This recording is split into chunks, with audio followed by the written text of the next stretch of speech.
there, everyone. Namaste. I'm Jill Loftus of Nuit Astrology. Welcome to your planetary energy forecast for the week of March 13th, 2023. Now, I have to say that this is a tense week.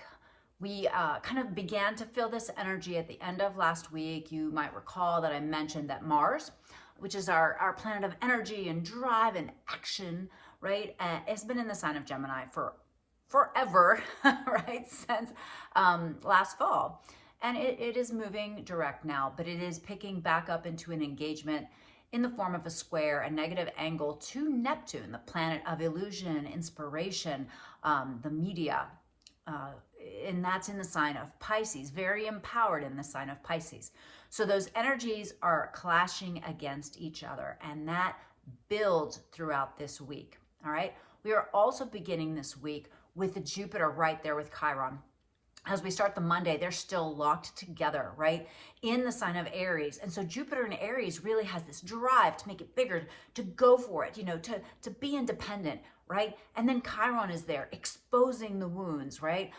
Watch for headaches. Again, this week, I do think that is a way that this could manifest. But it is good energy for healing, for making the effort to heal yourself, right? To take charge in that Aries area of life, wherever that is for you. All right. Now, when we have this square between Mars and Neptune, it's going to be amplified because the sun is going to come up and meet Neptune. All right. And so it's going to amplify that energy. We also have a tense bit of business between Venus as she gets ready to leave the sign of Aries and go into Taurus, where she loves to be. But before that happens, she's going to come into a square with Pluto. So let's take a look. All right. Now, we start out on the 13th. Again, we've got the Chiron and the Jupiter together in Aries, like 14, 15 degrees of Aries. So if you know where that is in your chart. And then we've got the Mars squaring the midpoint, right, between the Neptune and the sun, right? So sometimes when you have an engagement like that where the two planets are close to each other and the other planet squares the exact point between them, it can be a very strong activation. What do you have to watch out for this whole week, right? Arguing, right? Being angry at the wrong person, going in the wrong direction, any kind of strong mental action that goes in a direction that might be delusional. You have to stay grounded, right? Be inspired. Take action to write. Take action to, read, study, all that kind of stuff. But really watch that critical, argumentative edge, that kind of trickster Gemini energy that can be involved with the Mars. It could really blow things up and have people be very, very highly sensitive, all right? So avoid tricky people, right? And that's not easy to do always, right? So some of us work in public service or work with other people, but it is imperative that you stay grounded this week as you're making your decisions. Keep yourself grounded. You can even eat foods that are grown in the ground. Eat potatoes, hug trees, put your feet in the dirt, even if it's cold, right? Do those things. You know what those things are that you can do to keep yourself steady and grounded. Maybe it's watching a little less media. Maybe it's only absorbing high vibrational things. Even if you're watching a television series, watch something that's uplifting, watch something that feeds a positive narrative and not a negative narrative, and certainly not fear, all right? There's this kind of false guru, false prophet energy that can be with this square as well. So watch out for that. All right. Now I really want you to watch on the 14th. I'm calling this a white light shields day up because the Mars in Gemini exactly squares that Neptune. At the same time, the moon in Sag is going to square over to the Mercury in Pisces, right? And then the sun in Neptune, it's also that moon in Sagittarius is also going to be involved in this Mars situation, right? So be very, very cautious on Tuesday. Really lay low. Lots of confusion I see coming on that day. And then we have on March 15th, the meeting of the sun and Neptune. Now, this can be beautifully inspirational. If you're a Pisces, really feel into this. There's this great merging. I keep saying the best way to manage this energy is to spiritualize it, but really be creative as well. This can be marvelous for those of you that are involved in media, movie making, photography, anything, social media, that type of stuff. But that square to the Mars is going to push you in a certain direction. And what you have to make sure is that it doesn't push you into a corner, right? That you're not overly reactive. All right. Then on the 16th, right before Venus goes into Taurus, because Pluto's at the very, very end of Capricorn, right? 29 degrees, the anaretic degree, at the very, very last degree. As Venus moves out of Aries, she's going to square to Pluto, all right? Venus square Pluto. It's the goddess going into the underworld. There could be conflicts of values. There could be issues with money and finances, all right? But then she moves into Taurus and she takes a sigh of relief. Venus loves to be in Taurus. It's two of her, one of her two favorite signs to be in. And so I think it's a distinct vibe change that you'll feel. You'll really be able to embrace that Earth Mama energy a little bit more. And she's also going to be sending a blessing beam to Saturn coming up here as she, later in the week, I gotta look at my notes. I don't know how people do this without looking at their notes. But she's going to send a blessing beam to Saturn towards the end of the week. And so Venus to the rescue, right? But first she has to go through the trial of Pluto. Avoid power struggles, right? Avoid power struggles. If someone's in a power struggle with you, what I always say is it's like a tug of war. You got to put down the rope, right? Put down the rope. There's no struggle. Now that doesn't mean you don't have good boundaries, right? But don't engage in power struggles. All right. All right. Now we also, are looking at Mercury coming together with Neptune in the sun on the 16th, right? So now we have this huge infusion of energy into that Pisces area of life. Neptune, Sun, and Mercury. And so, of course, when Mercury comes together with the Sun, as it's on the approach, it can cause almost like a Mercury retrograde situation because the bright light of the Sun can blot out that Mercury energy. But then when it merges with the Sun, it's Cazimi, it's empowered, right? But it's still, all of it is getting squared by the Mars, right? And so there's this kind of youthful, young kind of like young man energy that's like, really kind of annoyed this week. So watch for that and see how it kind of comes through in your life and the world at large. All right, another tough day, the 17th. Still have Sun, Neptune, Mercury all together. All right, and they're all square to the Sun in Gemini. Then the Sun and Mercury are precisely together, and the Moon in Capricorn is going to square the nodes. This is where the Venus sextile to Saturn in Pisces comes through, which is really useful and helpful, and will help us, give us a little bit of practical inspiration to kind of resolve some of the problems that we're facing this week. On the 18th, Mercury in Pisces sends a sextile over to Pluto in Capricorn. This is another glimmer of hope. This is another possible super creative solution to a problem, all right? So look for this as a day that might bring some clarity. Mercury is still close to the Sun, Mars still squaring Neptune. Then Venus is beginning to approach the North Node in Taurus. Now remember, the nodes travel backwards through the chart. So the nodes are moving towards Aries and Libra. But as they do that motion or have that motion, Venus is going to merge with the North Node, right? This is coming up, but she gets very close at the end of the week. And so you might begin to feel that in the very early stage of Taurus in your chart, around 3-4 degrees of 2-3-4 degrees of Taurus are going to be very karmically activated. And so embrace those Tauran natures, but don't go to extremes, right?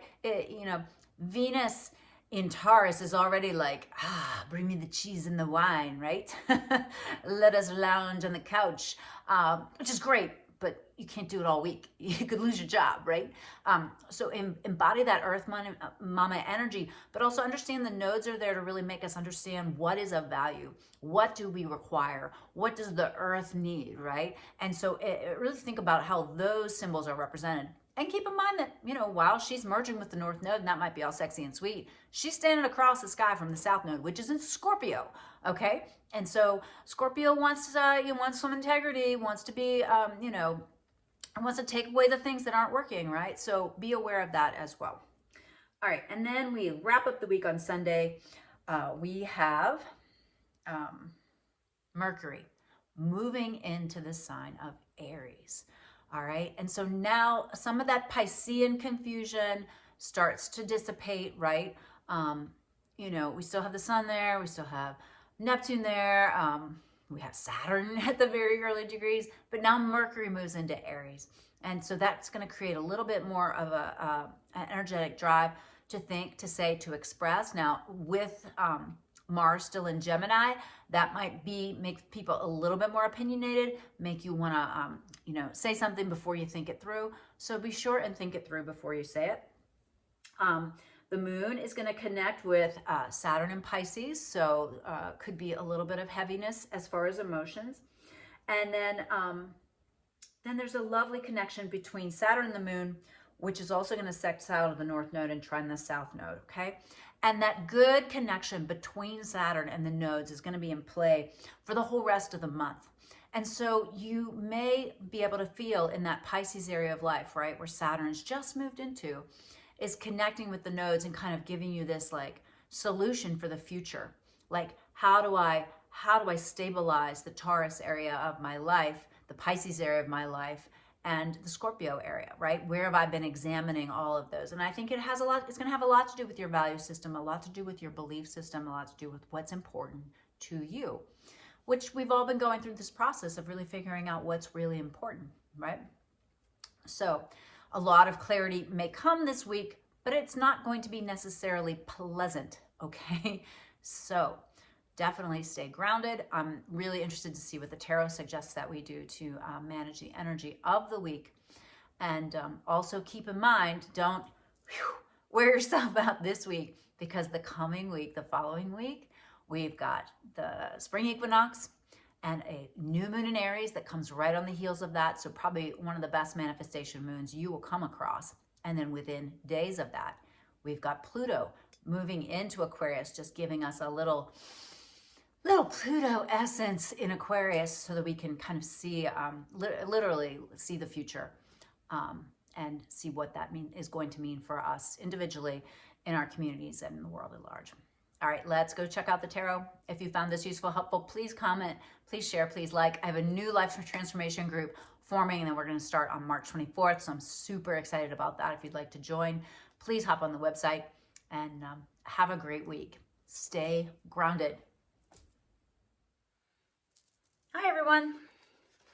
All right, we're back for the Lotus Tarot for the week of March 13th, 2023. Living big life, capital B, capital L. Let's see what the tarot says, the two possible solutions for the collective for this week, managing that square from Gemini to Pisces.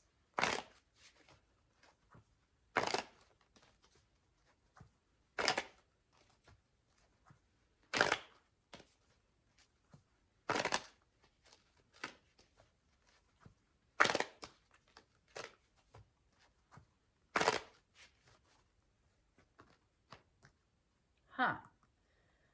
All right. All right. I'm feeling that this goes underneath this. Yes. Okay. Don't know why. All right. Gotta listen.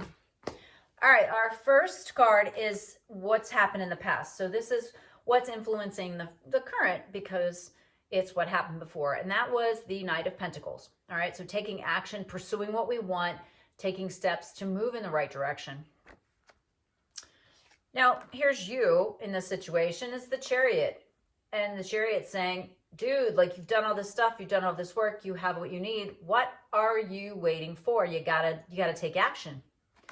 All right, interesting. And the environment that you're trying to take action is, well, you've got to be aware of something being taken from you. Seven of Swords. So this can indicate theft, underhanded involvements, someone trying to steal your thunder, steal your ideas, steal your joy, steal your voice, steal your dreams. All right, as things are coming together, we've got the seven, I think it's seven of Pentacles. So this says, okay, yeah, you got what you need now, but you really have to start being a little more future oriented, a little bit more of a planner, a little bit more of a preparer. And then the key card of the future is the Moon, which is an indicator that there is information that you do not have. There are things occurring behind the scenes, things that are building up that you are unaware of, and you need to kind of have this adaptability, not be too rigid in your plans, but also spend some time thinking of the various potentials and possibilities so that you are prepared for them. This is also an indicator that you really need to nurture and take care of you and yours. All right, the modifiers for that. 7 of Wands, having excellent boundaries, saying no when you need to, keeping certain people out of your life or not getting caught up in things that take your time and energy that don't need it. Don't waste time. The other side, the Magician. You got it. You got it going on. You're all right. Don't fret. Don't worry. All right. Near future key card. The Hermit. All right. So this is, a need to pull in, to withdraw, to be a little less social. It could be that this week it's a better idea not to have a lot of running around if you can prevent it. Get your groceries, get your stuff taken care of, and kind of stay home this week. But also meditate, tune in with your guides, tap into your inner self and inner knowledge. All right, the modifiers for this, we've got the Page of Cups is on the 7 of Wands side. It's like, well, let's focus on what makes you feel fulfilled emotionally. Let your inner compass be this like, oh, wow, that makes me feel really excited. On the Magician side of things, we have the Hanging Man, which tells us, hey, not now, but soon, okay? Hang in there. It's interesting to get this card during a period of Lent because that's it is often this card equated with Jesus's 40 days and 40 nights in the desert, this kind of necessary waiting period, and pairs very well with the Hermit, right? So not now, but be ready. With that Page of Cups, we have the Wheel of Fortune. So there's some karmic stuff happening. You can't get too caught up in it. Sometimes the wheel turns, right? And you can feel it. You can feel your life change. You can feel something happen that you can never go back. Things will never be the same. Paired with the Hanging Man, we have the Empress.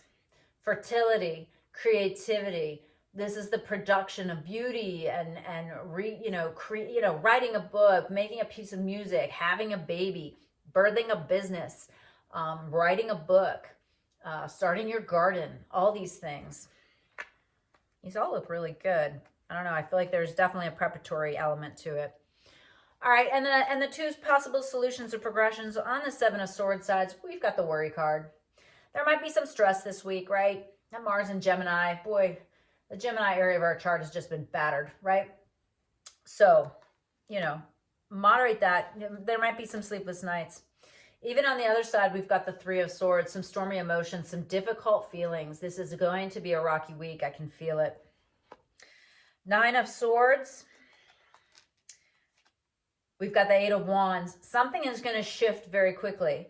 Again, I told you, the moon is the key card here, and it's telling us there's something going on. You don't know about it. You don't have the whole picture. You have to stay adaptable. Things could shift very quickly. And paired with the 3 of Swords, we've got the King of Pentacles. Take care of business, be practical, make sure you've got, what happens if the power goes out? Do you have a plan for that? What happens if you can't go to the grocery store for a week? Have a plan for that. Make sure you're not running around with your gas on E. Try to be prudent, reasonable, responsible, adulting with your money, with your time, and with your energy. So it kind of looks like, as far as the 2 progressions, there's one that's a little bit more like just hang on to what you got, kind of just hunker down. And the other one is a little bit more, you're starting to feel this thing that you're supposed to have, like to give birth. I feel like this side is more the idea side and this side is more the doing side, if that makes sense. And so if you don't have the idea for the week, a real purpose, other than, realizing that you have to kind of prepare for your long-term future, I would really suggest just hunkering down a little bit, making sure that you've got what you need so that you don't have a busy, hugely social week, that you can be the Hermit, and be adaptable to some of the things that may happen this week that might feel a little destabilizing. All right. So that's my take on the week. I would love your comments below. I wish you the absolute best, wrapping you all in light always. And I'll see you next week.